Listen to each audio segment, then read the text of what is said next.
এই বিশ্ব নবমণ্ডল ও ভূমণ্ডলের স্রষ্টা রব্বুল আলামিন আল্লাহ পাক রব্বুল আলামিনের দরবারে আমরা অসংখ্য শুকরিয়া জ্ঞাপন করছি যে আল্লাহ পাক রব্বুল আলামিন আমাদেরকে ঈমানদার বানিয়েছেন। ঈমানের এত দাম সহিহ মুসলিম শরীফের ভিতরে আসছে, শুধু ঈমানের কারণে সর্বশেষ যে জাহান্নাম থেকে মুক্তি পেয়ে জান্নাতে প্রবেশ করবে তাকে আল্লাহ পাক রব্বুল আলামিন 10 দুনিয়া সমান জান্নাত দান করবেন। সুবহানাল্লাহ। সর্বশেষ যাকে বলা হবে যে যার কলবের ভিতরে মিসকাল হাব্বাতিন মিসকাতালিন মিনাল ঈমান, সূর্য দানা পরিমাণ ঈমান আছে, তাকে জাহান্নাম থেকে বের করে আনবে। তাকে যখন আল্লাহর সামনে উপস্থিত করা হবে, আল্লাহ বলবে, বলো দেখি তোমাকে যদি 10 দুনিয়া সমান জান্নাত দিতে চাই, জান্নাত দিয়ে দিই।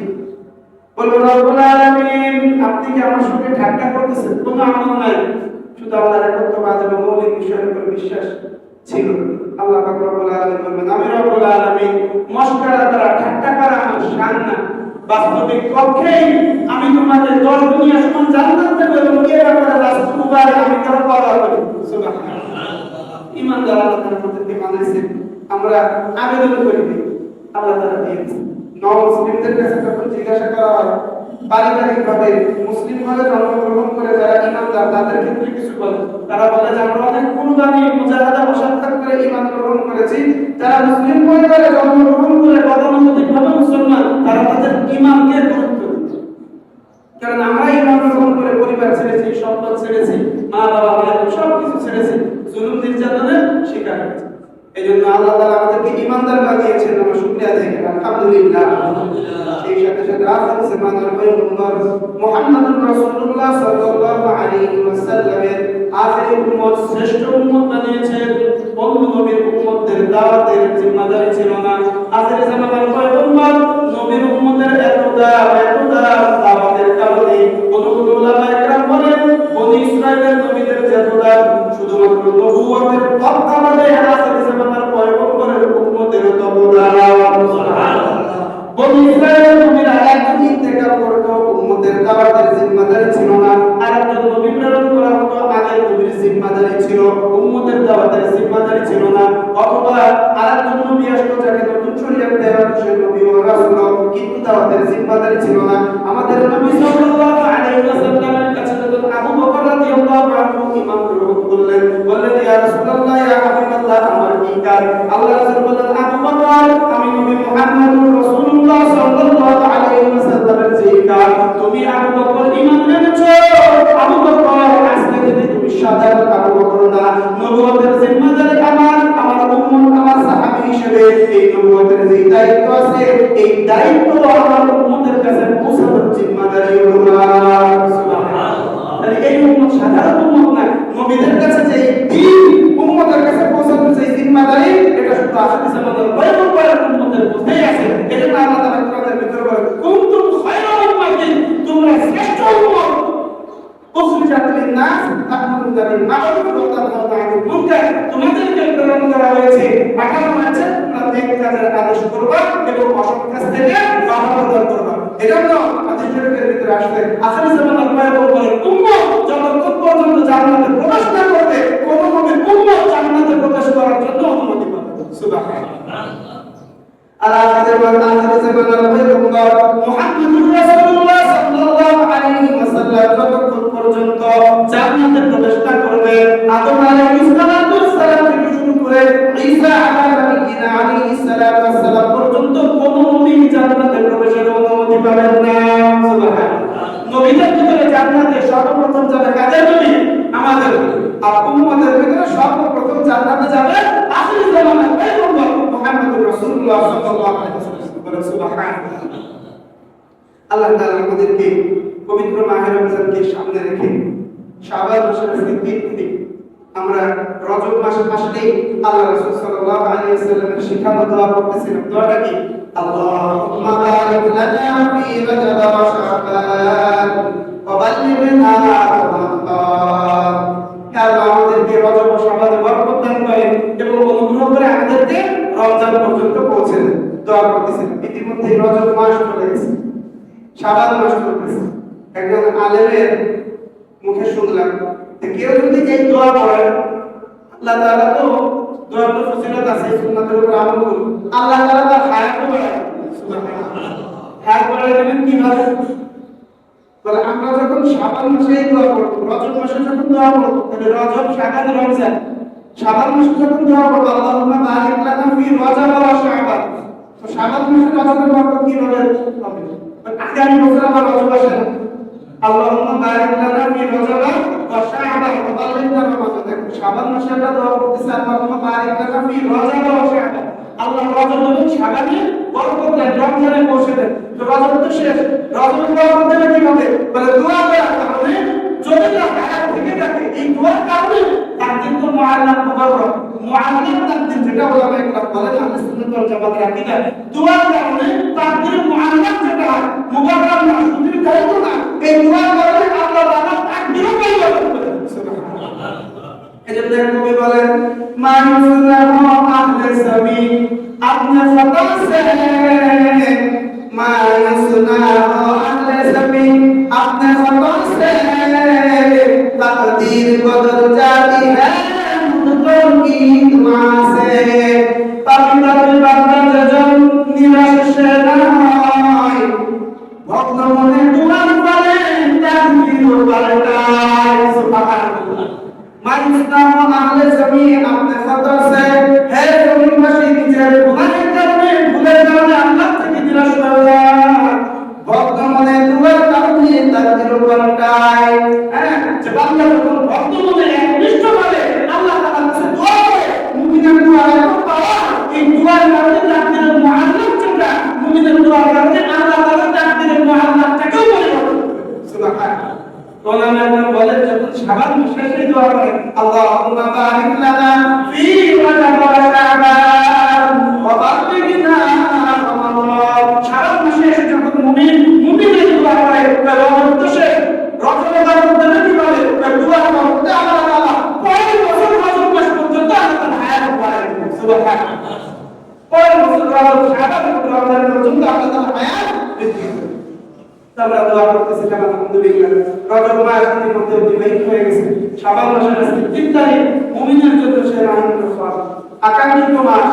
কৃষকের যেমন ফসল ঘটে তোলার সময় সিলেটের ভিতরে আমাদের কিছু সাথী ভাই ছিল, তাদের প্রধান জীবন জীবিকা নির্বাহ হয় ধান, পদের ধান হয়, অনেক দাম হয়। যখন ধান বাড়াই করার সময় ধান তুলবে তখন গরমের টাকার জন্য আমরা দোয়া করে আল্লাহ বৃষ্টি দাও, বৃষ্টি দাও। শত শত হাজার হাজার নাম দোয়া সুনামগঞ্জ দিকের কৃষকরা দোয়া করে আল্লাহ বৃষ্টি পাঠিয়ে পরে দাও, আল্লাহ বৃষ্টি পাঠিয়ে পরে দাও। ধানগুলো হাজার হাজার মন তারা ধান পায়।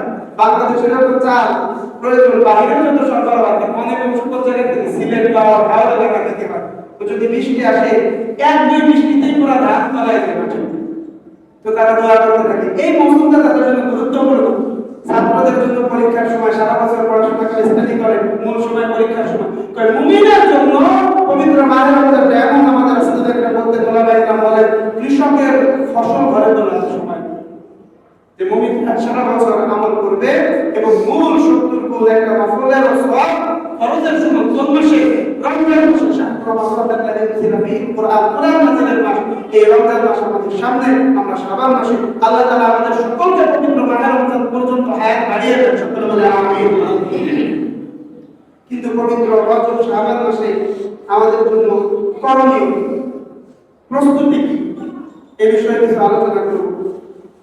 আল্লাহ রাসূল সাল্লাল্লাহু আলাইহি ওয়াসাল্লাম এই দিন দেয়া হয়েছে, পবিত্র মাহে রমজান তার উম্মতকে দেয়া হয়েছে শুধু ইবাদতের জন্য, যেমন না, বরং আল্লাহ রাসূল সাল্লাল্লাহু আলাইহি ওয়াসাল্লামের নেতৃত্বে অনেক বড় বড় যুদ্ধ, বিজয়, সফল অভিযান, এই সব কিছু অনেকগুলোই আল্লাহ রাব্বুল আলামিন পবিত্র মাহে রমজান দিয়েছে। যেমন আমরা জানি 17ই রমজান বদর দিবস, 17ই রমজান বদর দিবস। আমরা তো বদর দিবস জানি, মা দিবস, বাবা দিবস, টিকা দিবস, নারী দিবস, অনেক দিবস আছে না নাই? আছে। 17 রমজান বদর দিবস আলাদা কয়েকজন মুসলমান জানে। আল্লাহ পাক রব্বুল আলামিন ইসলামের ইতিহাসে মুসলমানদেরকে যে যুদ্ধের বিজয়ের মাধ্যমে মুসলমানদের প্রভাব প্রতিপত্তি বিশ্বের ভিতরে প্রতিষ্ঠিত হওয়ার প্রারম্ভিক শুরু হয়, সেটা হলো বদর যুদ্ধ। আল্লাহ তাআলা পবিত্র মাহে রমজানের 17 রমজানে বদর যুদ্ধে মুসলমানদেরকে বিজয় দেন। সুবহানাল্লাহ। অভিযান, অনেক দিক দিয়ে রমজানের গুরুত্ব অপরিসীম। রমজানকে সামনে রেখে মুসলমানদের প্রস্তুতি দরকার আছে না নাই? তারপর যুদ্ধে যখন আল্লাহ রাসূল সাল্লাল্লাহু আলাইহি ওয়াসাল্লাম আসলেন, বিজয় অর্জন করে ফিরে আসলেন, তো কিছু কিছু সাহাবী এবং অনেক মুনাফিক যারা উপরে ঈমান প্রকাশ করতো কিন্তু ভিতরে ঈমান রাখতো না, আবার কিছু সাহাবীও অলসতা করে উদাসীনতা করে তাবুকের যুদ্ধে যায় না। আল্লাহ তাআলা বিজয় দান করেছেন। আল্লাহ রাসূল সাল্লাল্লাহু আলাইহি ওয়াসাল্লাম যুদ্ধ থেকে ফিরে তাদেরকে জিজ্ঞাসা করেছেন যে যুদ্ধে কেন যাও না, অংশগ্রহণ কেন করো না? এক একজন এক এক অজুহাত দাঁড় করিয়েছে, এক এক অজুহাত দাঁড় করিয়েছে। আল্লাহ তাআলা সাল্লাল্লাহু আলাইহি ওয়াসাল্লাম 40 নম্বর আয়াত নাযিল করে দিয়েছেন। আল্লাহ পাক রব্বুল আলামিন বলেন ওয়ালা আরাদুল খুরুজ লা আদু লাহু উদ্দাতান, রাসূল তারা আপনার কাছে অনেকে অজুহাত দিচ্ছে, ওয়ালা আরাদুল খুরুজ, যদি তারা বাস্তবিক অর্থে তাবুকের যুদ্ধে অংশগ্রহণ করার জন্য ইচ্ছা রাখতো, নিয়ত রাখতো, লা আদু লাহু উদ্দাতান, অবশ্যই তারা সুন্দরভাবে চূড়ান্ত পর্যায়ে প্রস্তুতি গ্রহণ করত। তারা যেহেতু প্রস্তুতি গ্রহণ করে নাই, তারা মূলত তাবুকের যুদ্ধে অংশগ্রহণ করার ইচ্ছাই রাখেন, তাদের ওজর গ্রহণযোগ্য। আসলে কিছু সাহাবী অংশগ্রহণ করে নাই, তারা প্রস্তুতি গ্রহণ করে।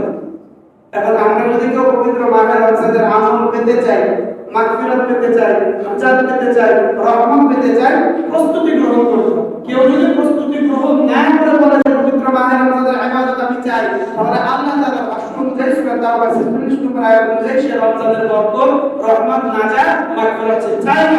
কারণ তিনি সে রমজানের রহমত, মাগফিরাত, নাজাত চাইতো, লা আদু লাহু উদ্দাতান, অবশ্যই সে প্রস্তুতি গ্রহণ করবে। এজন্য প্রস্তুতির প্রয়োজন আছে। প্রস্তুতি ছাড়া একটা কাজ সুসম্পন্ন করা যায় না। হযরত আয়েশা রাদিয়াল্লাহু আনহা থেকে বর্ণিত একটা রিওয়ায়াত তাবরানী শরীফের ভিতরে আছে, বাইহাকী শরীফ এই শুআবুল ঈমানের ভিতরে আছে। আয়েশা রাদিয়াল্লাহু তাআলা আনহা ওয়া আনহুম আন্নাহা ক্বালাত قال النبي صلى الله عليه وسلم إن الله يحب إذا عمل أحدكم أن يتقنه, তোমাদের মধ্যে থেকে কেউ যদি কোনো নেক আমল করতে চায় তা আল্লাহ তাআলা পছন্দ করেন সে যেন এটাকে সুদৃঢ়ভাবে, সুন্দরভাবে পূর্ব থেকে প্রস্তুতি নিয়ে সুসম্পন্ন। তাহলে এখন যদি সুন্দরভাবে আল্লাহ তাআলার কাছে মকবুল হয়, কবুল হয়, এরকম পবিত্র মাহে রমজান আমরা চাই কি চাই না? এরকম পবিত্র মাহে রমজান যদি আমাদের কাটাইতে হয়, পূর্ব থেকে প্রস্তুতি গ্রহণ করতে হবে। এটা গোলাবাইরা মৌলিকভাবে 10-11টা প্রস্তুতির কথা বলেন। এক নম্বরটা আমরা দোয়া করতেছিলাম, সর্বশেষে বলবো। 2 নম্বর হলো বেশি বেশি তওবা ইস্তেগফার, বেশি বেশি তওবা ইস্তেগফার। বলে মাহে রমজান তওবা ইস্তেগফারের সম্পর্ক কি? পবিত্র বাইতুল্লাহ শরীফের বর্তমান ইমাম কি? শায়েখ আব্দুর রহমান আল-সুদাইস।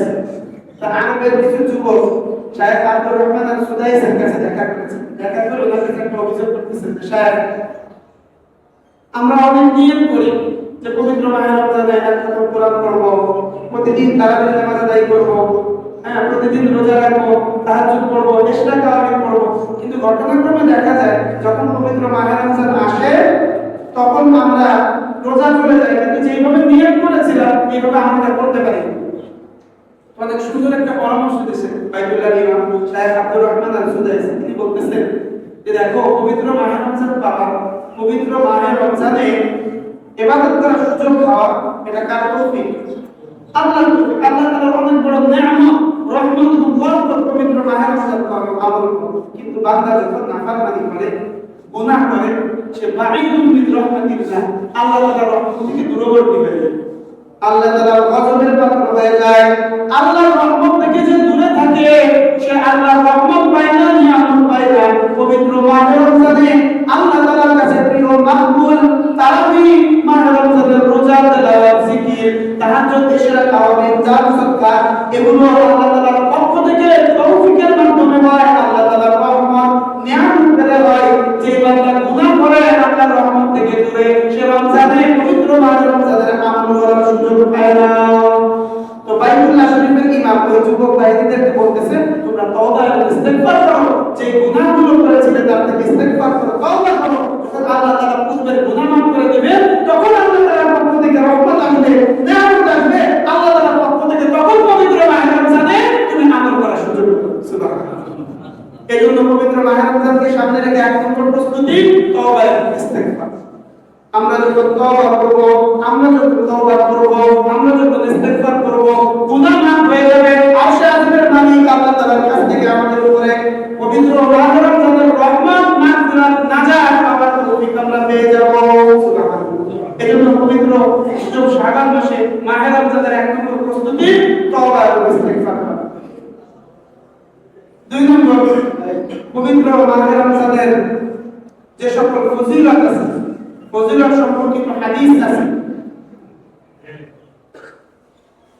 পবিত্র মাহে রমজানের অনেক ফাজাইল মাসাইল আছে। সহিহ বুখারীর riwayat আছে, আমরা রমজানের শুরুতে, রমজানের মাঝে আমরা বলে থাকি মান ক্বামা রমাদান ওয়া সামাহু, মান সামা রমাদান ওয়া ক্বামাহু ইহতিসাবান। সওয়াবের আশাবাদী হয়ে কেউ যদি রমজানের রোজা দিনে রাখে, রাতের বেলা সালাতুত তারাবিতে দাঁড়িয়ে যায়, গুফিরা লাহু মা তাকাদ্দামা মিন যামবি। বুখারী মুসলিমের সহিহ riwayat, আল্লাহ রাব্বুল আলামিন তার জিন্দেগির সমস্ত গুনাহ মাফ করে দেন। সুবহানাল্লাহ। তাহলে দুই নম্বর আমল হলো রোজার ফজিলত সম্পর্কে যে আয়াত আছে, হাদিস আছে, এগুলো আলোচনা করা, পর্যালোচনা করা। আরবি একটা প্রবাদ আছে, মান তাকাররাবা ফিল কালাম তাকাররাবা ফিল কলব। যে ব্যক্তি কোনো বিষয় জবানে বারবার আলোচনা করে, তার দিলের ভিতরে বসে যায়, তার দিলের ভিতরে বসে যায়। একজনের কাছে শুনলাম, ওই যে দেখেন বাসের হেল্পাররা বলে না, বিভিন্ন জায়গার নাম বলতে থাকে না, অমুক জায়গায় এই গাড়ি যাবে, উপরে দিয়ে এই জায়গার নাম বলে, মঞ্চভবন, গুলিস্তান, এই জায়গা বলতে গিয়ে টেকনিক, এরকম বলতে থাকে। বলা যখন ঘুমায়, মাঝে মাঝে রাতেও কি বলতে থাকে, উপরে দিয়ে নিচ দিয়ে বলতে থাকে। বলে যেটা তাকারা রাখিন কালা, তাকারা রাখিন কল। হ্যাঁ, যেটা আমার বাবা তো পুরো সময় পাইপলাইন মেকানিক ছিলেন। তো ওই কাজ করতে দিনের বেলা মার কাছে একদিন গল্প শুনছি যে লেবাররা অনেক সময় বেরিয়ে যায় কাজ করতো, তো একটু উপরে বোঝাই দিতে হইতো। তো আমার বাবা যখন সাইডে যেতেন, তখন ওই দেখতেন যে অলসতা করে বসে আসছে, বেশি খোঁচা হয় না, কাজ করে। তো একদিন নাকি রাত্রেবেলা ঘুমানো হয়, ওই বাবা বলতেছেন যে আগলা আপনার সাথে দিকে আপনার কম শুনে দর্শন করে যে আগলা বলে আগলা, তো বলছে আগলা দিয়ে মাথা ফাটাই। তো মা ডাকতে বলছে আগলা দিয়ে কার মাথা ফাটাই।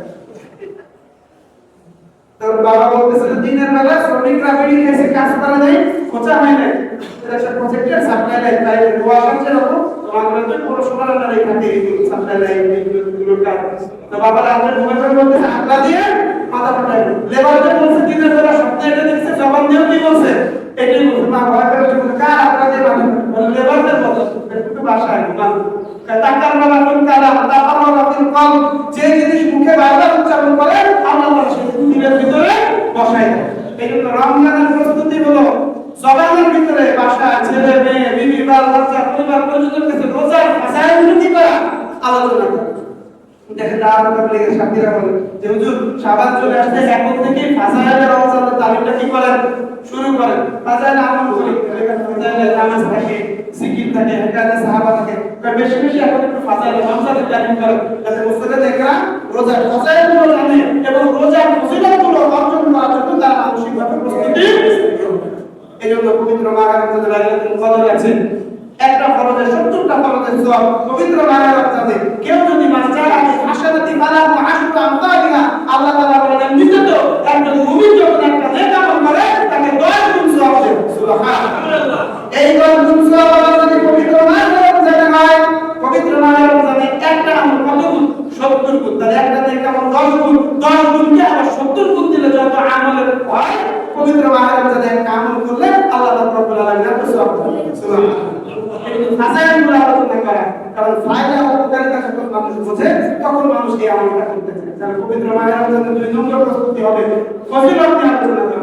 আমরা তো ফাসাইলের আমল থেকে তালিম করবই, আরো যত আলোচনা আছে, মাহফিল আছে, ইউটিউব এখন হাতে হাতে সার্চ দিয়ে রোজার ফাসাইল নিয়ে আমরা কি আলোচনা শুনবো, তাহলে আমল করার প্রতি স্পিয়া জায়গা দেওয়া।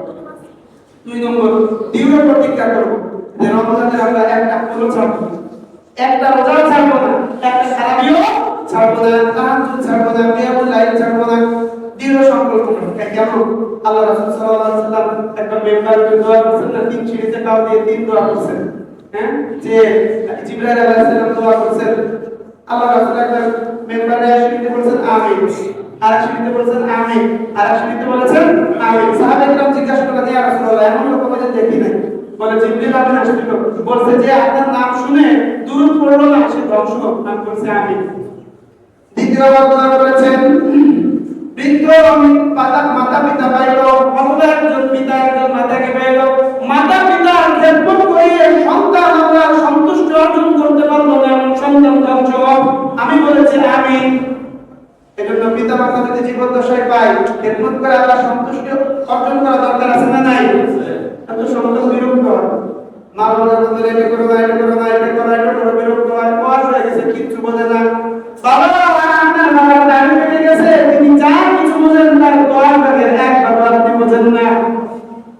আপনি তো বলে সালাম মুজাররদ, ওই দাড়ি পাকাওয়ালা বাবা দাড়ি পাকাওয়ালা বাবা আল্লাহ কুদরতি পায়ে কয়টা সিজদা দিয়েছেন বাবা, আপনি আল্লাহ কই কয়টা সিজদা। সুবহান। এজন্য হাদিসের ভিতরে আছে দাড়ি কাটার লোক যখন আল্লাহর হাত উঠায় আল্লাহ আমাদেরকে মাফ করে দেন, আপনি আমাদের মালিক আল্লাহ ওই দাড়ি কাটার লোকের হাতটা আপনারা দিতে লজ্জা করেন। সুবহান। এজন্য আল্লাহ রাসূল বলেন আমিন। তিন নম্বরে তিনি রাসূল দোয়া করেছিলেন যে ব্যক্তি পবিত্র মাহে রমজান পাইল, বাংলাদেশ আদালত রমাদান সালাম ইনসালাহু, মাহে রমজান পেয়েও সে তার গুনাহ মাফ করাইতে পারলো না, জিবরিল আমিন বলেছেন সে ধ্বংস হোক, আল্লাহ রাসূল বলেছেন। এজন্য দৃঢ় সংকল্প করা যে আমরা এমন ভাবে আমল করব, এমন ভাবে দোয়া করব আল্লাহ তাআলা আমাদেরকে পবিত্র মাহে রমজানের রহমত মাগফিরাত দান করুন। এজন্য দৃঢ় প্রতিজ্ঞা করব ইনশাআল্লাহ। চার নম্বর আগে রমজানের যে কাজা পূজা করেছিল, এই রমজানের আগে কাজা পূজাগুলো আদায় করবে। পুরুষেরা যদি কোনো অসুস্থতার কারণে সফরের যদি রোজা কাজা করে থাকি তাহলে আমরা কি করব? আগামী রোজা আসার আগেই কাজা করে দেব। আর আমাদের মা বলতে দিনের রোজা কাজা হয়ে যায়। আয়েশা রাদিয়াল্লাহু আনহা স্বাভাবিকভাবে পরের শাবানে রজবে কাজা করতেন। কেন? আয়েশা রাদিয়াল্লাহু আনহা আল্লাহ রাসূল সাল্লাল্লাহু আলাইহি ওয়াসাল্লামের খেদমতের কারণে, অনেক সময় আল্লাহ রাসূলের হক আদায় করার কারণে আগের রোজায় নারী উঠিত যেই কারণে রোজাগুলো কাজা থাকতো, কোনো সুযোগ পেতেন না, রাখতেন না, রাসূলের খেদমত করতেন। আল্লাহ রাসূল যেহেতু রজব শাবানে বেশি বেশি নফল রোজা রাখতেন, এই সুযোগে আয়েশা রাদিয়াল্লাহু আনহা গত বছরের রমজানের কাজা কিছু আদায় করতেন। সুবহানাল্লাহ। এজন্য মা বোনেরা হোক পুরুষেরা হোক যদি গত রোজার কোনো রমজানের রোজা যদি কাজা থাকে, এই রমজানের আগেই রজব এবং শাবান মাসের প্রস্তুতি হিসেবে আমরা রোজাগুলো কাজা করে ফেলি। আল্লাহ তাআলা সাধারণত ক্ষমা ঘোষণা করেন ৫ নম্বর, এর ভিতরে সবাই অংশগ্রহণ করে ক্ষমা পেয়ে যায়, কিন্তু ইল্লা লিল মুশরিকিন আও মুশাহিদ। যেমন লাইলাতুল নিসফি মিন শাবানের ব্যাপারে আমরা বয়ান করি পবিত্র মাহে রমজানে, যে কুমু লাইলাতা ওয়া সুমু নাহারাহা, পবিত্র সুনানে ইবনে মাজাহ শরীফের riwayat আসছে লাইলাতুল নিসফি মিন শাবান, শবে বরাতে এই রাতে যারা আমল করে দিনে রোজা রাখে আল্লাহ তাআলা সকলকে ক্ষমা করে দেন। সুবহানাল্লাহ। আল্লাহ রাসূল বলেন ইল্লা লিল মুশরিকিন আও মুশাহিদ, হিংসুক যারা হবে পরশিকাতরতা, পঞ্চায়েতের মধ্যে দেখলে ভালো লাগে না, আমরা মজা করে বলি চলে, কি হয় চলে চলে। আমাদের একজন উস্তাদ বলতো প্রতিবেশীর সাথে জ্ঞান যায়, প্রতিবেশীর সন্তানের স্কুলে দিচ্ছে, ওর লেখাপড়া হবে না, পরে যখন পাস করে লেখাপড়া করতেছে স্কুলে যায় তো পাস করতে পারবে না, পাস যখন করে এবার চাকরি পাবে না, চাকরি সেট করে তো বেতন পাবে না, বেতন যখন পায় কোনো টাকায় গর্ব পাবে না, মানে প্রতিবেশীর ছেলে কোনো কিছু কি লাগে না, ভালো লাগে না, আমরা মজা করে বলি চল কি হয় চল। আল্লাহ রাসূল বলেন ওই যে প্রতিবেশী মন্দির উন্নতি দেখলে মনের ভিতরে চলে যায়, সবাই বরাবর যে না সবাই নাম পেয়ে যাবে, তারা নাম পাবে। এজন্য রমজানের প্রস্তুতি, রমজানের প্রচুর ফজিলত আমরা পাবো। ইল্লা মুশরিকিন আও মুশাহিদ, মুশরিক পবিত্র মাহে রমজানে ক্ষমা পাবে না। মুশাহিদ যে চলে যায় প্রতিবেশীর উন্নতি দেখলে, আপন মুসলমান ভাইয়ের উন্নতি দেখলে এক তালা ঢাকা দিলে দিতে পারতেছে না, আরেক তালা বাইরে গেছে, ভিতর কি হয় চলে রোজার তালা আর তিন তালা গায়ে শুধু চলে আল্লাহ ভূমিকম্প হয়ে রমজানের আগে আগে লেভেলে আসুক। ইল্লা মুশরিকিন আও মুশাহিদ, পবিত্র মাহে রমজানের যত ফজিলত আছে মুশরিকও পাবে না, পরশ্রীকাতরতা অপরের উন্নতি দেখতে যায় চলে ভালো লাগে না, সেও পাবে না। এজন্য রমজানের যত ফাজাইল আছে রহমত মাগফিরাত নাজাত তারাই পাবে যাদের ভিতরে শিরক নাই, হিংসা। রমজানের একটা প্রস্তুতি হবে শিরক থেকে বাঁচা এবং হিংসা থেকে বাঁচা। আল্লাহ তৌফিক দান করেন, সকলে বলে আমিন। কোরআনের ভিতরে তো আছেই ইন্নাল্লাহা লা ইয়াগফিরু আন ইউশরাকা বিহি ওয়া ইয়াগফিরু মা দুনা যালিকা লিমান ইয়াশা। যত গুনাহ করেছে বান্দা আমি maaf করে দেব, আমি আল্লাহর সাথে শিরক করে আমি maaf করব। এজন্য শিরক থেকে বাঁচা অপর মুসলমানদের জন্য কল্যাণকারী থাকে। আল্লাহ রাসূল বলেছেন আদিনু আন-নাসিহা, দিনদারি ধার্মিকতা কি? আল্লাহ রাসূল বলেছেন অপরের জন্য কল্যাণকারী এই দিনদার। সুবহানাল্লাহ। সাহাবীরা বলেন ইলা মাজিয়া রাসূলুল্লাহ লিমা কার জন্য কল্যাণকারী? আল্লাহ রাসূল সাল্লাল্লাহু আলাইহি ওয়াসাল্লাম বলেছেন লিল্লাহি ওয়া লিরাসূলিহি ওয়া আম্মাতিল মুসলিমিন, আল্লাহর জন্য কল্যাণকামিতা, তার জন্য ইবাদত করা, আল্লাহ রাসূলের জন্য কল্যাণকামিতা, তার আদর্শ অনুকরণ করা, ওয়া লিআম্মাতিল মুসলিমিন, সমস্ত মুসলমানের কল্যাণকামিতাই হলো প্রকৃত দিনদারি। সুবহানাল্লাহ। অপরের প্রতি হিংসা বিদ্বেষ, অপরের ক্ষতি করতে চায় কিন্তু বড় জুব্বা পাগড়ি টুপি আছে, তার ভিতরে দিনদারিতা নাই। এজন্য পবিত্র মাহে রমজানের একটা প্রস্তুতি হলো শিরক এবং হিংসা হাসাদ থেকে বিরত থাকা। 6 নম্বর প্রস্তুতি, বিগত রমজানে কোন কোন আমল ছুটে গিয়েছিল সেটা নির্ণয় করা, তার কারণ নির্ণয় করে সেগুলো থেকে বেঁচে থাকার চেষ্টা করা। গত বছর নিয়ত করেছিলাম একটা কোরআন শরীফ অবশ্যই পবিত্র মাহে রমজানের ভিতরে করব, একদিন রোজা ছাড়বো না, তারাবি ছাড়বো না। পরবর্তীতে দেখা গেছে বন্ধুদের সাথে আড্ডা দিতে তারাবি শেষ। ফেসবুক, ইউটিউবে প্রচুর পরিমাণে সোশ্যাল মিডিয়ায় থাকার কারণে তেলাওয়াত হয় নাই। নিয়ত করে একদম 1 মিনিট ফেসবুকে একটু নিউজটা দেখবো, বর্তমান রাজনীতির কি অবস্থা, ঘড়ির দিকে তাকায় দেখেছে 2 ঘন্টা শেষ হয়ে গেছে। হয় কি হয় না? একদম সহি নিয়ত নিয়ে ফেসবুকটা খোলে যে একদম 3 মিনিট দেখবো বর্তমান রাজনৈতিক অবস্থাটা কি, 2 ঘন্টা চলে যায়। হয় কি হয় না? পবিত্র মাহে রমজানে গত বছর যদি সোশ্যাল মিডিয়ায় বেশি অ্যাক্টিভ থাকার কারণে আমি খুব অ্যাক্টিভ কোন জায়গায় আমলে তাই না সোশ্যাল মিডিয়া সব সময় সবুজ করতে চলে যায়। গত বছর যদি তারা এক্সপ্রেসে সোশ্যাল মিডিয়ার কারণে গত বছর আমার তেলাওয়াত ছুটে গিয়েছিল বন্ধুত্বের কারণে 4 টাকার একটা সংসদ ভবন, বাংলাদেশের মূল সংসদ ভবন কিন্তু ওই জায়গায় না 4 টাকা। যত আলোচনা পরামর্শ আছে বিশ্ব দেশ সব কিছু নিয়ে গবেষণা কই 4 টাকার ভিতরে, কিন্তু বড় সংসার এবং সেগুলো একটু কম হয় না বেশি বেশি যদি বেচারা একটু মোটা হয়ে থাকে, পরের বাড়ি খাইতে খাইতে মোটা হয়ে গেছে। আর যদি ইমাম সাহেব চিকুন হয় আল্লাহ বান্দার হুজুর হয়েছে না খাইতে খাইতে চিকুন হয়ে গেছে, ইমাম সাহেবের সব দিকেই দোষ, আলোচনা হুজুরের দ্বারা একটু বেশি হয়। সমস্ত 4 দোকানগুলো সংসদ ভবন ওই জায়গায় যায় বলতে হচ্ছে জিকির শেষ, তারপরে তারাবি শেষ। এজন্য গত বছরে যে কারণে আমলগুলো ছুটে গেছে এগুলো কারণ নির্ণয় করে এই বছরে যেন এগুলো না হয়, এটা হলো 6 নম্বর প্রস্তুতি। সময় শেষ হয়ে গেছে, শিরোনামগুলো বলে দিই। 7 নম্বর হলো রমজান কেন্দ্রিক যত আহকাম আছে, মাসাইল আছে, এগুলো জানতে হবে। রমজানের ফরজ কি, রমজানের মুস্তাহাব কি, সুন্নাত কি, আমরা স্বাভাবিকভাবে রমজানের আগের জুমায় আলোচনাগুলো করি। রোজা ভঙ্গের কারণগুলো কি কি, রোজার মাকরুহ কি, তো জুমার বাদ আমরা শুনবো, আলোচনা আমরা শুনবো, নিজেরাও আমরা জানার চেষ্টা করব যে কি কি কারণে রোজা নষ্ট হয়ে যায়, মাকরুহ হয়ে যায়, জানার চেষ্টা করব ইনশাআল্লাহ। 8 নম্বর রমজানের আমলের প্রস্তুতি, প্র্যাকটিস রিহার্সাল যেটাকে বলে, এখনই শুরু করা। এজন্য পবিত্র মাহে রমজান মানে আয়েশা রাদিয়াল্লাহু আনহা বলেন আল্লাহর রাসূল সবচেয়ে বেশি রজব শাবান মাসে নফল রোজা রেখেছেন। সুবহানাল্লাহ। হুট করে কিন্তু একটা কিছু হয় বেশি, হুট করে একটা কিছু করা যায়।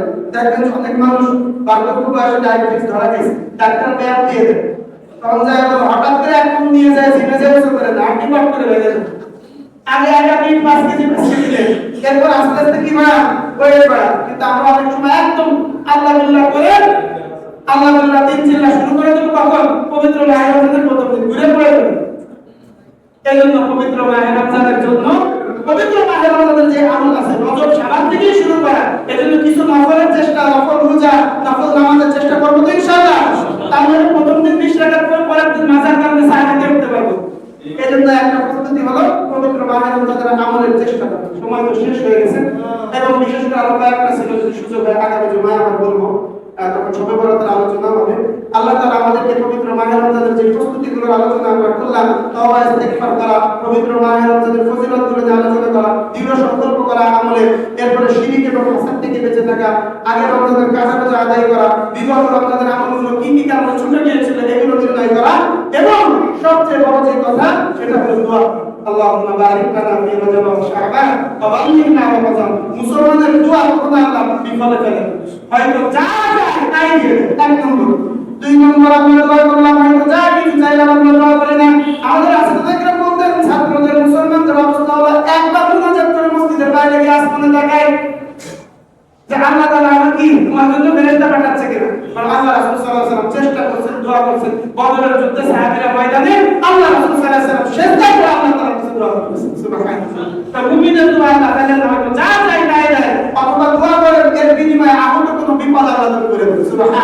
তিন নম্বর তুমি যখন দোয়া করে হয়তো ওই জিনিস দেয় না, বিপদ দূর করেন না, এত আজরে সব দেয়, হাসরের মাঠে যখন তুমি দেখবে এত নামাজ দেওয়া আছে কি সব, তখন বলবে আল্লাহ এই আমার গুণটা আমি করি নাই, সব কোথা থেকে আসলো? আল্লাহ বলবেন আমার বান্দা তুমি দুনিয়ায় কত দোয়া করেছিলে, আমার বান্দি তুমি দুনিয়ায় এই দোয়া করেছিলে, আমি কল্যাণ করে মনে করে আমার বান্দা তোমাকে দিই নাই, ওই দোয়ার বিনিময়ে আমি আল্লাহ হাসরের মাঠে তোমার জন্য এই নেকিগুলো রেখে দিয়েছি।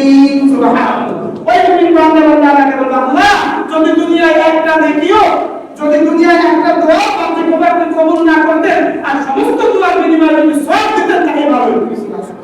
এজন্য মুমিনের দোয়া কোনো বিফলে যায় না। আর দোয়া মুসলিম ইবাদত, আল্লাহ রাসূল বলেন দোয়া সমস্ত ইবাদতের মূল। আর দোয়া হুয়া ইবাদত, আল্লাহ রাসূল বলেন দোয়া সমস্ত ইবাদত, দোয়া ইবাদত।